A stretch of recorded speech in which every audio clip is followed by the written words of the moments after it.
Bonjour mes amis, hi guys, hot weather in Hong Kong and everything is coming back to life slowly, which means lots of people and cars everywhere again, something I didn't miss.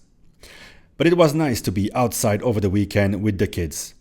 This return to some normality means the Rolex second-hand market has rebounded and the single black-faced sky dweller trading near retail I saw a while back was indeed just a blip. Even the two-tone is trading up. I heard Rolex is set to release new models in July, so I have no doubt the madness will continue unless the coronavirus fights back.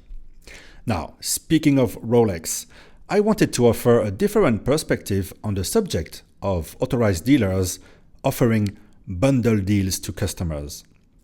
You might have seen the ever so excellent Bruce Williams's video on this subject last weekend.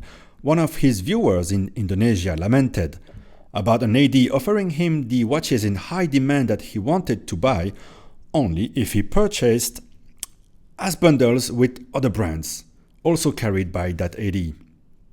An unusually animated Bruce shreds the AD and everyone piles on in the comments. As frustrated as I am, like everyone else, about not being able to purchase the watches that I want right now, like the man-child that I am, well, I want to be the devil's advocate here and dig a bit deeper on that particular case. Now, Bruce has a pure heart and is lucky enough to have a kind AD who sold him a Hulk, knowing that they would get good publicity and be able to track the whereabouts of the watch through Bruce's videos. However, we are not living in a perfect world, and 9 out of 10 people who ask for these watches these days flip them, so ADs try and even the playing field.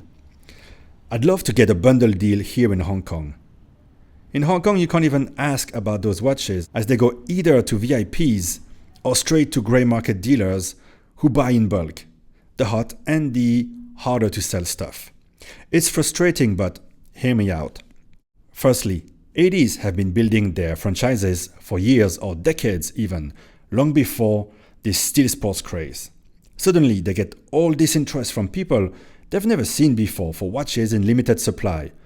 Meanwhile, the economy is shot and they have a glut of unsellables from Rolex or other brands.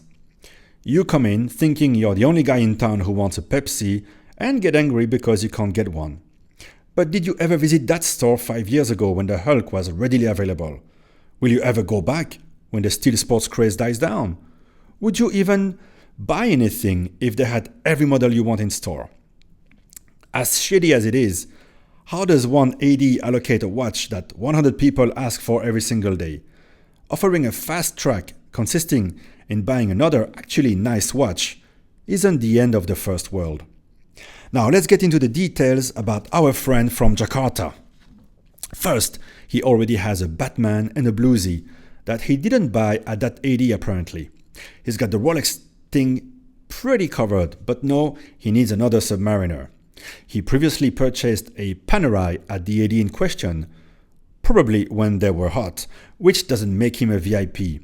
And so the AD tells him he can get the Hulk he wants, only if he buys an IWC. IWC is very soft. So he goes home with a nice IWC Pilot and the Hulk. Not bad, I'd say. Next, he wants a lady's Rolex, Cartier. but he wants to leverage that purchase, sneaky bastard, to get a black sub. He goes back to the well and now the AD is like, hey man, I did you a solid with that Hulk, now you want the black one, that means you're gonna flip the green one. So, okay player, you can have your black sub, but you'll have to grab a $2,100 tag. Minnow playing the game right now. He figures he'll still come out ahead, so he goes for this 3-piece bundle. He didn't have to, but he didn't have to ask for that black sub in the first place. A good customer would buy the ladies Cartier. outright without trying to leverage his hand. He wants to be a player, so why should we feel bad for him on this one? It doesn't stop there. His dad now wants a 15 grand Root beer. and Mr. Innocence thinks it's not red hot like the other new models, but it is, and this time he'll have to bundle it with an IWC Portugueser, Today in Portuguese, we're gonna do some. which is actually a very nice watch. At this point, he realizes he might be a bit of a sucker and turns down the offer. Right, so Bruce and everyone in the comment of his video lambast the AD, but they miss the part where the viewer telling his story set himself as a player by trying to leverage his purchases. And the AD just says, no, you ain't gonna get away with making a profit off my back so easily.